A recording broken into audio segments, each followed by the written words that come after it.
Europe Soir Weekend, Pierre de Villeneuve.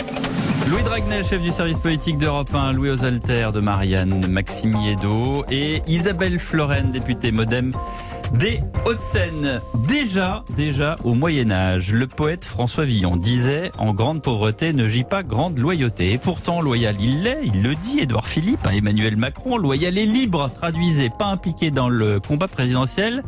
Mais lorsqu'il sonne l'alerte, pas plus tard qu'hier, dans le magazine Challenge, l'alerte sur la dette, la façon dont on dépense l'argent public en France, comment est-ce qu'on peut prendre ça quand il dit, voilà, pour régler les dépenses publiques qui n'augmentent pas plus vite que la croissance, il faut s'y tenir. La première réforme à faire, c'est celle des retraites, à peine à près de 330 milliards. Il faut, voilà, personne n'imagine d'appauvrir les retraités, alors il faut allonger la durée de vie. Ah, je dirais... Elle est où la loyauté, là, Emmanuel Macron, Louis Dragnel? Alors, il y a deux questions. Il y a une question de fond, une question de forme. Sur le fond, moi, je suis plutôt acquis. Je trouve qu'il a plutôt raison sur la question, notamment le fait qu'on doive travailler beaucoup plus longtemps, jusqu'à 67 ans. Et ensuite, effectivement, ça intervient dans un contexte politique où Emmanuel Macron. Il aurait pu lui envoyer un mail plutôt que de faire un article dans Challenge. Il était quand même Premier ministre pendant quelques années au gouvernement, donc il aurait pu le faire. Et puis effectivement, en fait, ce qui est en train de se passer, c'est que le MoDem que vous représentez, chère madame, ici ce soir, et de l'autre côté, Édouard Philippe, sont déjà en train de s'organiser pour savoir comment va se passer le prochain quinquennat. Ça se traduit comment, en fait? Ça se traduit par dans quelle circonscription je peux investir tel ou tel député, parce que à la fin, chacun se compte. Le MoDem souhaite avoir le plus grand nombre de députés. De son côté, Édouard Philippe le souhaite également. Et puis entre les deux, il y a la République en marche. Et donc, ce qui est en train de se passer avec Édouard Philippe, c'est qu'il est en train de préempter un certain nombre de thèmes pour essayer de les imposer et ensuite pour, dans le même temps, négocier un certain nombre de circonscriptions. Parce il a hérité du en même temps, c'est ça. Quoi qu'il se passe, mon cher Pierre, si Emmanuel Macron gagne, Édouard Philippe veut peser. Et d'ailleurs, si Emmanuel Macron remporte la prochaine présidentielle, sa gouvernance ne sera pas du tout la même que celle qu'on a connue pendant 5 ans. Ce sera très compliqué parce qu'il faudra composer avec des forces politiques qui sont un peu moins godillottes, entre guillemets, si le mot existait, on pourrait le dire comme ça.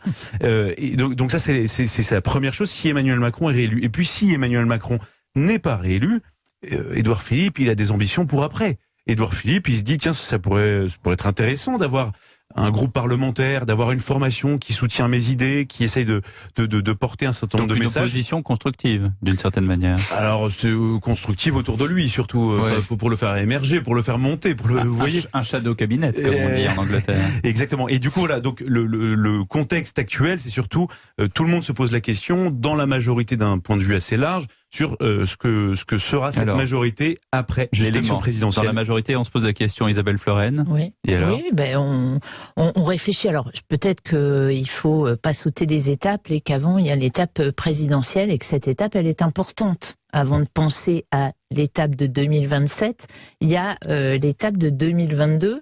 Et on y travaille. Et on y travaille avec la constitution d'un pôle central de la vie politique. Et vous avez entendu sûrement les prises de parole de François Bayrou, de Richard Ferrand sur le sujet, et de la fondation d'un rassemblement démocrate central de la vie politique, bien sûr ouvert à tous ceux qui voudront soutenir Emmanuel Macron, qui j'espère sera candidat d'ici la fin de l'année. Mais voilà, donc c'est quand même ça, c'est quand même ces deux forces politiques qui sont la République en marche et le MoDem qui ont porté Emmanuel Macron à l'élection présidentielle. C'est très intéressant ce que vous dites quand vous dites il y a une perspective pour 2027, mais en attendant il y a 2022. Pardonnez-moi, mais il y a quand même beaucoup d'observateurs, et ça commence à monter, qui disent les trains ça passe pas 200 fois. Pourquoi cette obsession d'Édouard Philippe de 2027, alors que, enfin, en tout cas c'est ce qu'on lui prête, alors que 2022 est à portée de main? Parce que son capital politique vient aussi de sa loyauté à Emmanuel Macron. C'est-à-dire, je pense que des gens pourraient se détourner de lui s'il trahissait Macron effrontément.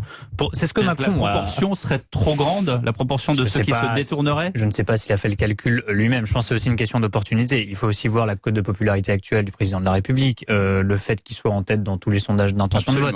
Il est encore à 23-24% dans le dernier sondage Ipsos. Édouard Philippe a tenu compte de ces paramètres-là. Quand Emmanuel Macron trahit François Hollande et se présente et lui coupe l'herbe sous le pied, François Hollande a une cote de popularité catastrophique, aucun sondage ne le voit réélu. C'est quand même pas le même contexte politique. Emmanuel Macron a suffisamment bordé. Donc je pense qu'Édouard Philippe, il a clairement fait la mue déjà. Il faut faire une mue quand même pour se projeter en candidat à la présidentielle. Là, on voit qu'il l'a fait. Il donne des interviews programmatiques où il explique en gros ce que serait la France sous Édouard Philippe. C'est une France où on travaille beaucoup plus, il faut rembourser la dette. Toute sa vie et voilà, c'est un peu du programme. C'est labeur. Il n'a pas encore dit combien de fonctionnaires il allait supprimer, mais ça arrivera. C'est vrai, sur la dette, même avant la crise, pardon. Non, mais il y a juste une petite remarque, mais par rapport à ce qu'il souhaite et ce qu'il explique, il a toujours dit ça, Édouard Philippe. Mais dans la pratique, l'exercice du pouvoir, ce qui est vrai, c'est que avant la crise, la dette a augmenté.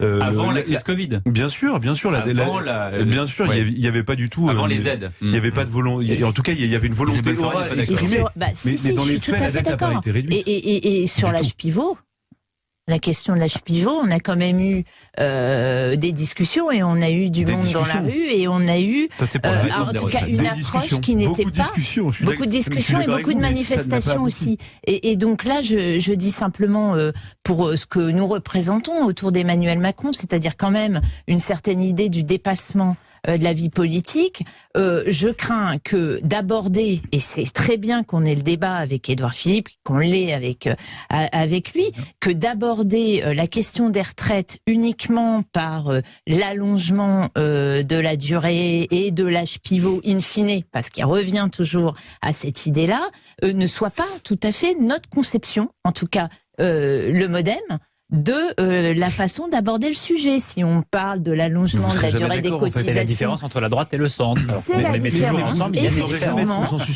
Mais c'est là que c'est intéressant d'avoir le débat, c'est là que c'est intéressant ce qu'incarne toujours, je pense, Emmanuel Macron et les hommes et les femmes politiques qui l'entourent et dont je fais partie, c'est-à-dire une idée du dépassement des clivages et d'un certain nombre d'idées et d'approches sur ces sujets dont les retraites fait effectivement complètement partie.